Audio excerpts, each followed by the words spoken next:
So when we believe that we can achieve something, we're much more motivated and we'll persevere at whatever the task is until we're successful.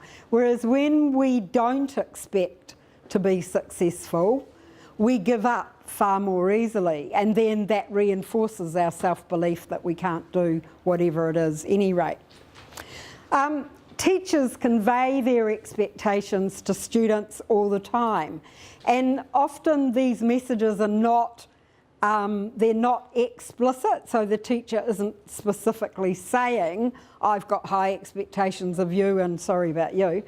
But the students pick up these messages through teacher verbal behaviour, but also through non-verbal behaviour within a classroom.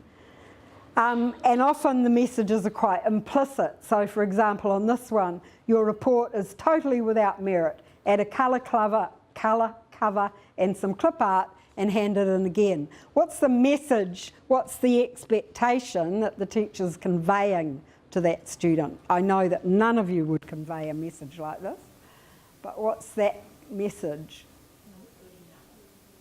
In what way though?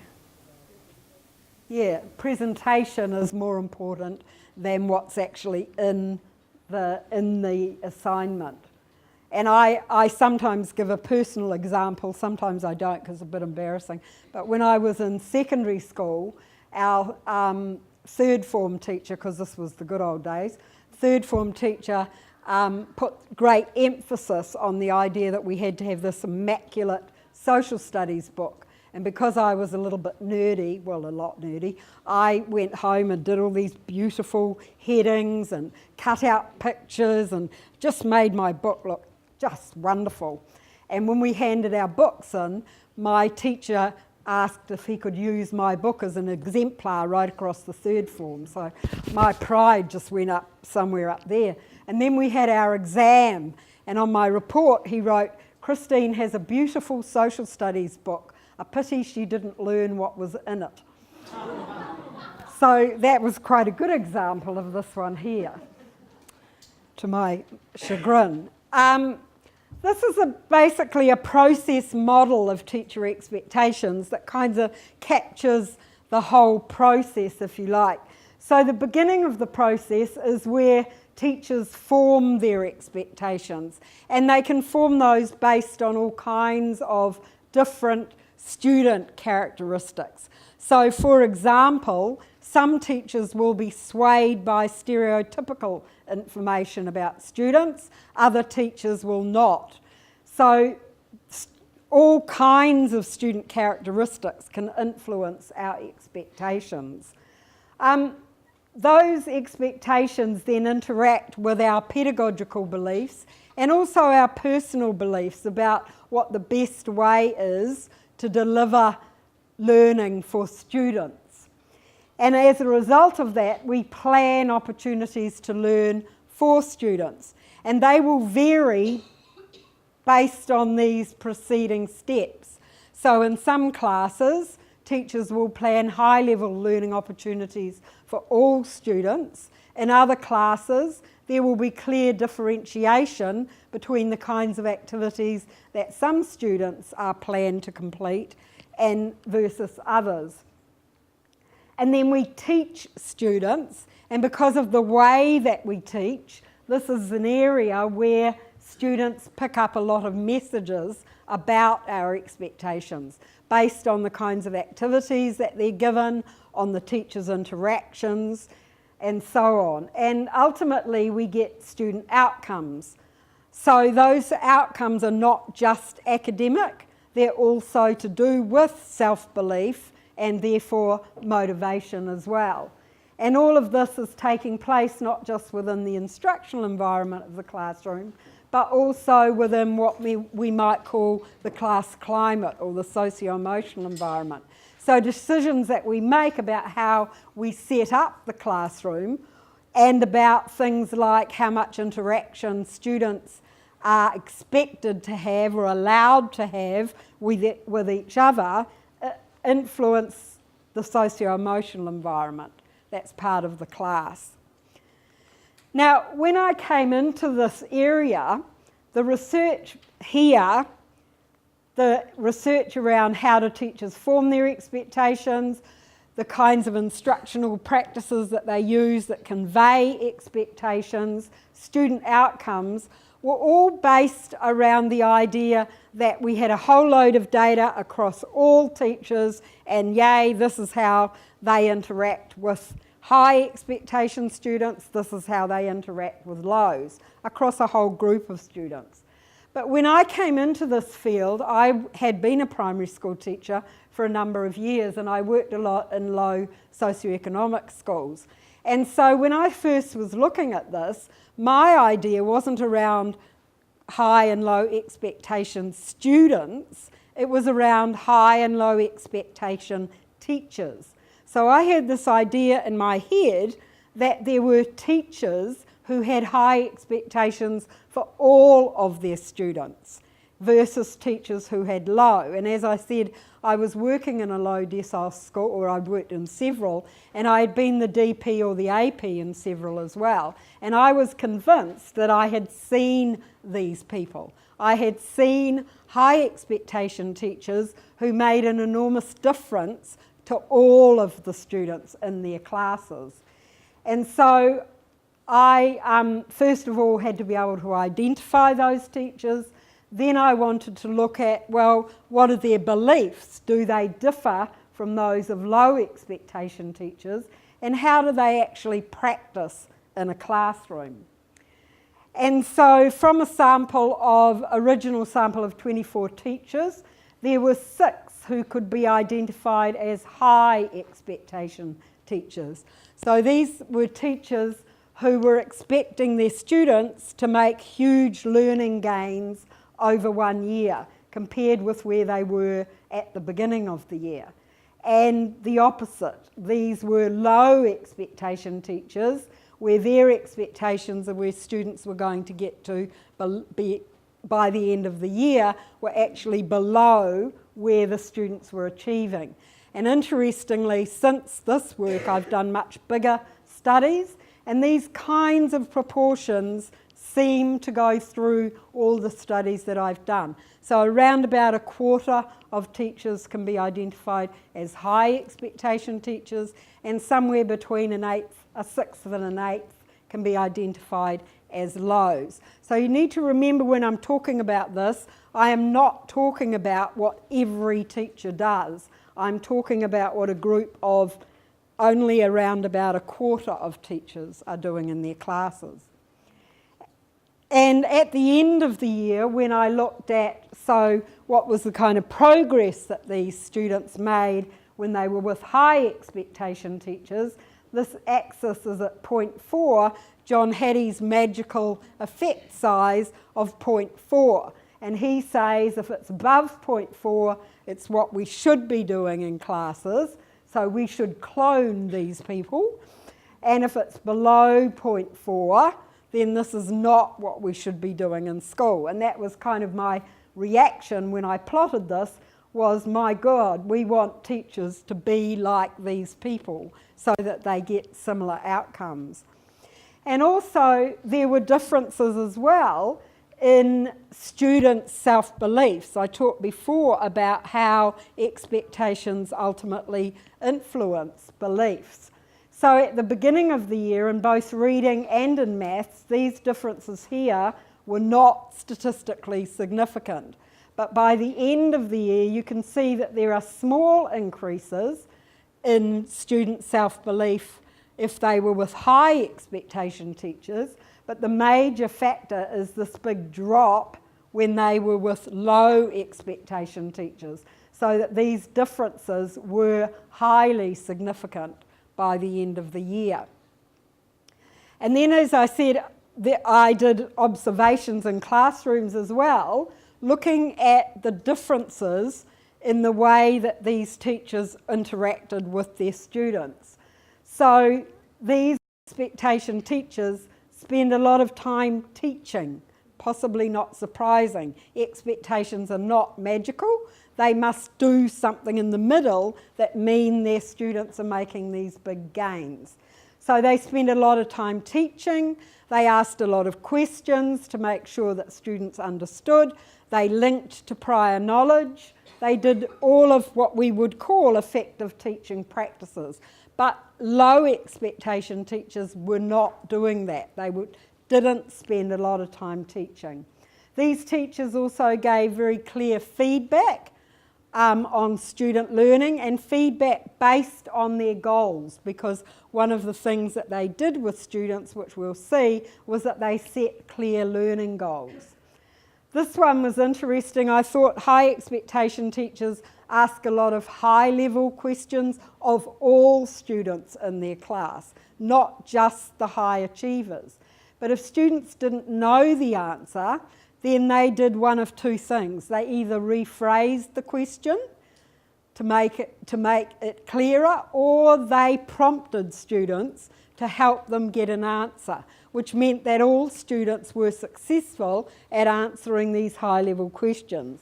Whereas in the classes of low expectation teachers, they mostly asked very simple, factual kinds of questions, any rate, and again, mostly two different responses. One, no, you answer that question. So the student feels completely dismissed. Or they said no and gave the student an answer. Either way, as a student, that feels quite different between being supported and being basically dismissed. Behaviour management, not surprising, very positive in the classes of high expectation teachers. They used a lot of preventive statements. So a lot of things that teachers say, like, I'm looking for the group who are working the quietest, or I want to see who can complete their work first or best or whatever, you know, that kind, which group, the focus is on groups rather than individuals. The only one where low expectation teachers did more, were procedural statements, directions. And these observations were done in June and then again in August, September, a time when you'd probably expect that routines were established. And high expectation teachers did exactly that. They had established the routines, they expected the kids to know what to do.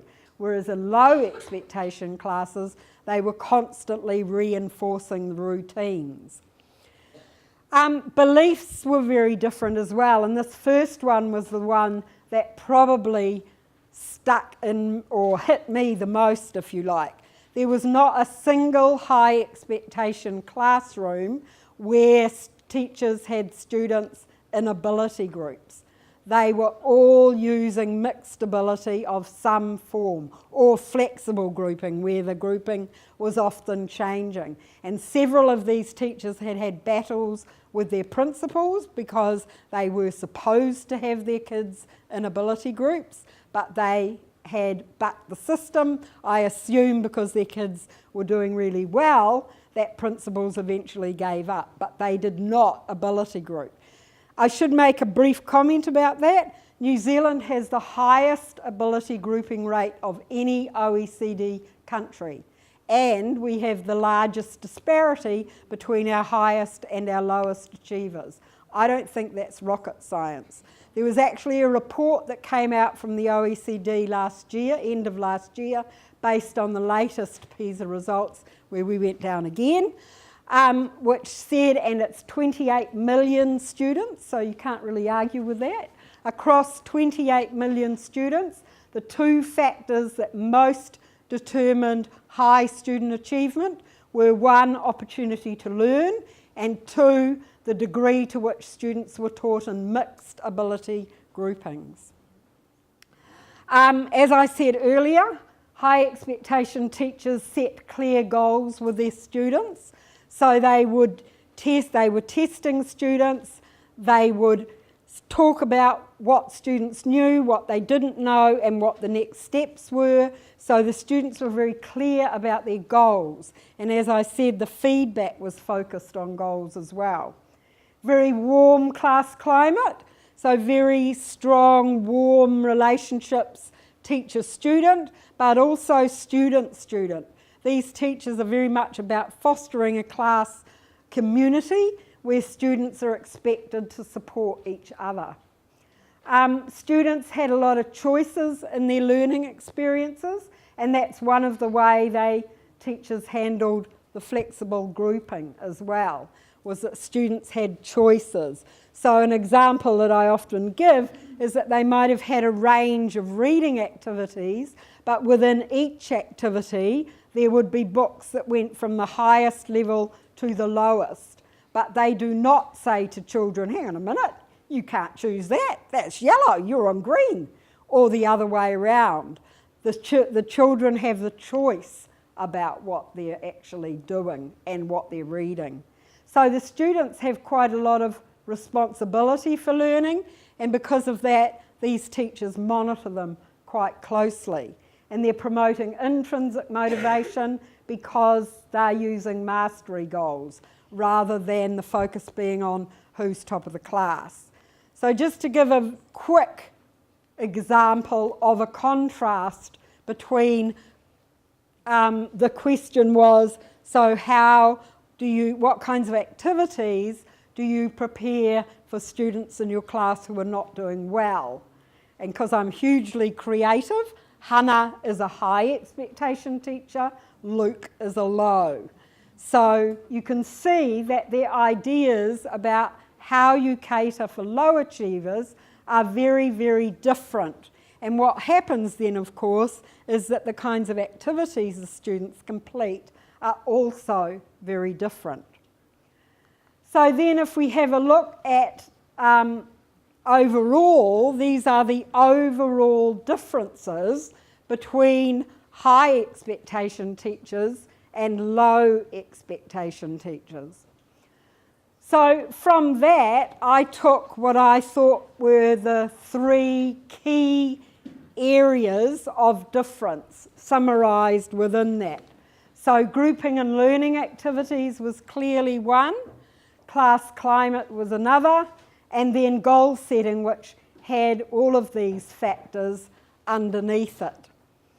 So I'm going to look now a little bit at some of the things that these teachers said about why they grouped, about class climate and about goal setting. So you can see there some views of low expectation teachers about why they group students in ability groups. So that idea that the lows need far more mundane, repetitive kinds of activities comes through consistently, and the idea that you have to have completely different kinds of activities for high achieving students versus low. When we come to highs, you can see that they were using a variety of grouping with their students. So in Hayley's class, she did instruct them within ability groups, but then they had various class activities, sometimes group activities, but not in these groups. So they get mixed up for their actual activities. This one here, again, they're choosing their activities. Pairing some students together, higher and lower achievers. Again, that mixed social kind of grouping. This teacher actually had a large number of behaviour problems in the class, so one way of overcoming that was actually to spread the kids through various groups for their learning. And then these ones here, where it was a school that used individualised programs, but using similar activities for everybody.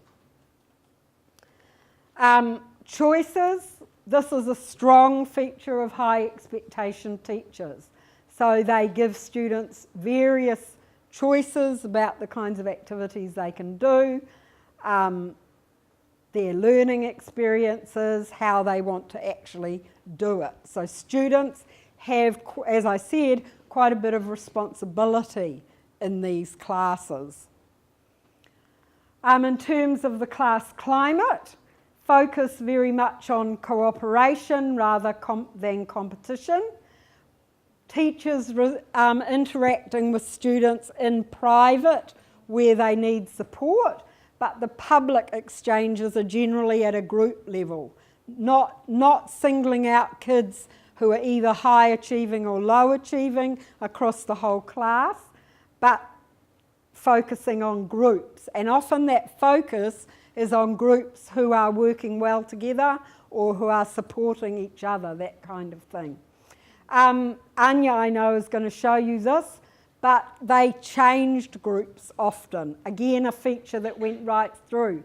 So what happens over time is that all the students in the class get to sit with everyone else in the class, and that creates a much stronger community because they've all learnt to work together. Strong involvement of whānau, of family. These teachers would often bring whānau or family into the classroom to talk about, it might have been cultural days, so it might have been Eid if it was a Muslim student, or it could have been tangi if it was a Māori student, but bringing family in as well. And another way that they involved whānau was that instead of ringing parents up and saying, Johnny has done X, Y, and Z today, they would ring parents up to say, oh my God, Johnny has done X, Y, and Z. So parents were getting positive messages about their children, which is a much better way to bring parents on board to work with teachers than that they only ever hear from the school when the student is not doing good things. Students, of course, have that very strong perception that they're doing well, and the emphasis is on building this kind of self-esteem, focus on student success, choices, as I've said, and goal setting and feedback clearly let students know where they actually are, with focus on skills rather than, again, competition. A lot of student collaboration, that supportive questioning, and I've also talked about this one as well. So these ones relate to goal setting, intrinsic motivation, so actually talking about how this teacher fosters intrinsic motivation.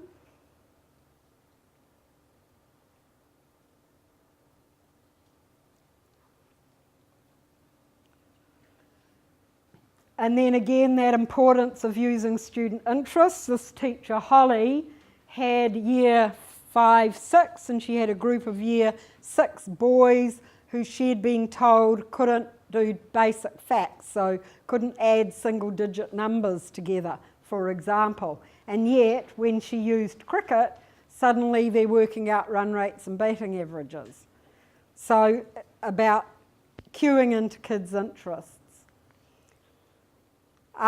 This is again about giving kids very clear messages about where they are and where they need to get to next. Feedback comes through quite often, which John Hattie would be pleased to know. But these teachers were monitoring their students quite closely. So in some of the classes, for example, they would set aside Friday reading time or whatever, and so the students would be set up with their activities and they would pull out a group each week for testing, that kind of thing. Goals constantly being set and reset. None of the low expectation teachers set goals on a regular basis like this. There was one low expectation teacher who said, oh yes, I use goal setting. At the beginning of the year I say to the students, write down your goals for the end of the year. And at the end of the year I say, did you get your goals? It's kind of like, it's a bit late. You know, whereas in these classes that goal setting was happening quite frequently. Students learn very quickly to assess their own progress, so they know when they're ready to go up to the next level or the next skill. They'll come and tell you. Learning intentions and success criteria very clear.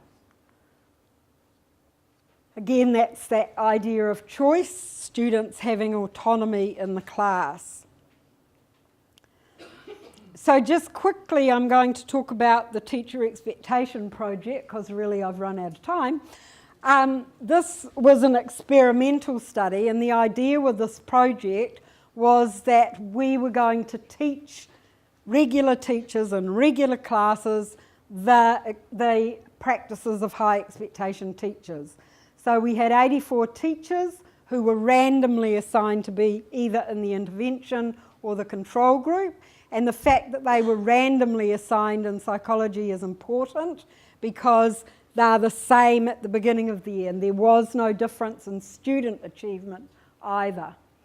These were year 4 to 8. We had 4 full-day workshops that the teachers came along to, the intervention teachers.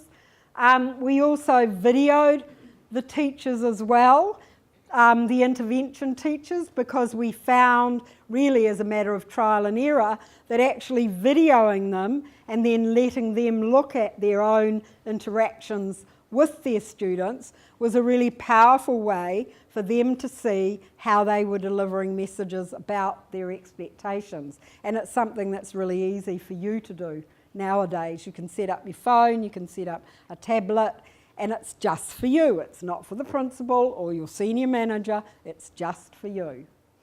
And then we had project partner meetings as well through the year, where we met up with the teachers from the various schools who were in the intervention group and just talked about how they were going, and they shared activities. And that's a YouTube video which has both Anya and I on it if you want to have a look.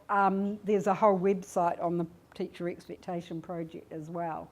So within that project, across that first year, all students improved. This is a good news story. We would hope that in both control and intervention groups you're getting improvement.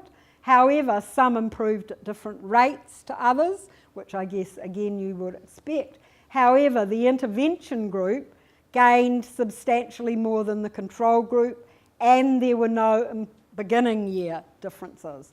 So the trajectory of student learning was much steeper for that group, and it was the equivalent to 28% additional learning above what the control group students achieved. So that's more than like an extra term's learning over the year than control group. And we also found that the more that teachers engaged with the high expectation practices, the greater were the gains for their students.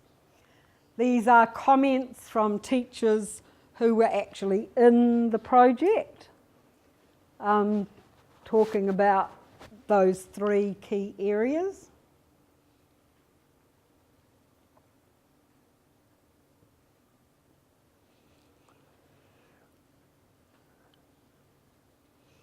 And then the last one of the things that's important in an experiment is you look at what's happened across a whole group, but we also broke it down to see were there particular schools where the effect was greater, particular deciles and so on, and found that no matter which of those variables, no matter which way we carved up the data, if the students were with an intervention teacher, they did better than if they were with a control group teacher. So that's a very quick summary. You mentioned at the start about using sort of high expectation language with all students right across the board. How are we to balance that out when we're trying to differentiate, for example, based on dyslexic students, or when we know that student's outcomes in the past have been very low? So maybe we don't necessarily have as high expectations for them as we do for the ones that we do know are high flyers and achievers. Okay. Make sure that we're all on the same page there. One of the biggest drivers, actually, of teacher expectations, one of the biggest student characteristic drivers, is special needs. As soon as we put a label on students, we focus on what they can't do rather than what they can do. I was involved in a study where we looked at the OTJs, the overall teacher judgments. So for those who are not in primary, where teachers had to judge whether students were above standard, at standard or below standard, and we compared that to their E-ASTL score. For boys, and it was reading and written language. For boys, teachers underestimated boys overall, 17,000 students as well. For boys, teachers underestimated boys by an average of 6 months below where they were actually achieving. For Māori and Pacifica, 1 year. For ESL students, 18 months. For special needs students, 2 years. So if you estimate that students are achieving 2 years below where they actually are, that's a massive difference between what you're planning for them and what they could actually achieve, given the opportunity. We shouldn't make these assumptions that students can't achieve because they have a label. They may need support to get there, but they often can get there. One of the things I see is teachers sort of conveying high expectations, but what they're requiring children to do don't seem to be able to be appropriate. Is that what are you seeing that kind of? I guess the thing that, this is an important point as well, is that expectations, I'm always talking about expectations as relative to achievement. So I'm not saying that you should have the same high expectations for everybody. That would be unrealistic. But the expectations are always high compared to where they are now. And importantly, the structures are put in place that enable them to achieve at those higher levels as well. So it's important for the teacher to really have a good understanding of where that child is at, rather than expecting them to achieve too high and fail. Yes, yeah. And to understand how to put the processes in place that mean the kids can make big leaps. All kids can make big leaps in a year. The problem that I have, I guess, with ability grouping as well, is that there are also studies that they've done where they've taken children from the bottom group and put them in the top group, and by the end of the year they're achieving at the same levels. So we should never make assumptions about what kids can and can't do. When we open up the possibility for them to accelerate their progress, they surprise us.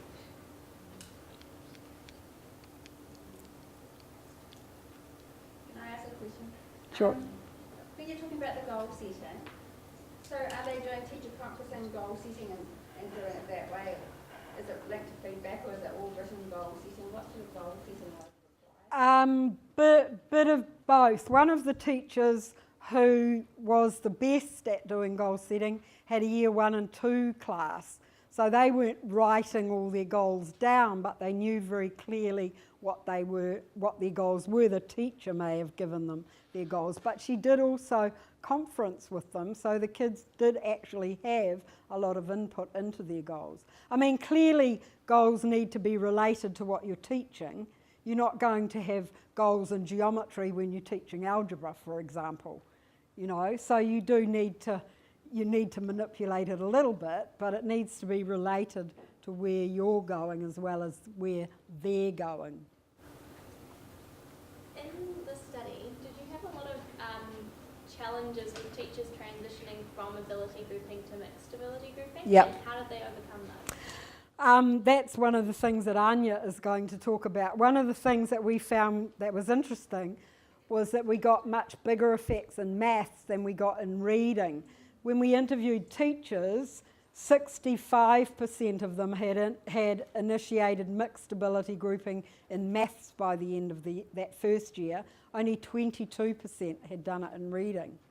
So reading is the one that teachers really struggle with. Reading is the one in primary schools where we have these entrenched beliefs that somehow it's linear and they have to have the skills in a particular order before they can move on. It interests me because when I do these kinds of presentations, secondary, and this is a generalisation, but secondary teachers will say, we can't have mixed ability in maths. If I do it with primary, they say, well, you can't have mixed ability in reading. There's no English teacher in secondary ever that has said that to me. And I know they can read when they get to secondary, but it's an illustration of how we have these kinds of embedded beliefs about how we learn.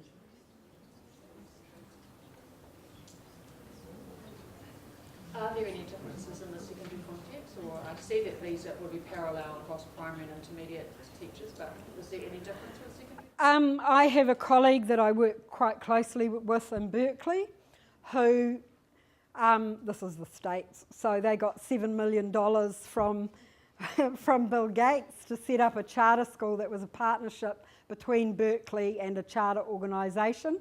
So this school was set up based on high expectation principles for first in family to go to university, so it only takes in underprivileged kids. When they first started, they were grade 9 to 12. They're now grade 6 to 12, been going about 15 years now. But that very first year when they started, their intake included 15% diagnosed special needs students. On average, students were achieving 4 to 5 years below where they should have been in, for their grade, for their age. And at the end of grade 12, not only did all of those students, other than one, graduate from high school, they all also graduated having completed 5 university-level courses. So not only had they made up that massive ground, they'd actually gone ahead of their peers. And within 2 years, that school, Cal Prep, was achieving at the top of California for schools like ours, and now is consistently one of the top achieving schools right across California compared to all the middle class schools as well. So their kids do amazingly well. They have kids going to all the top universities now. And it just shows what we can do. We stifle kids at times. We do it with the best of intentions, but they can often achieve far more than we might think they can.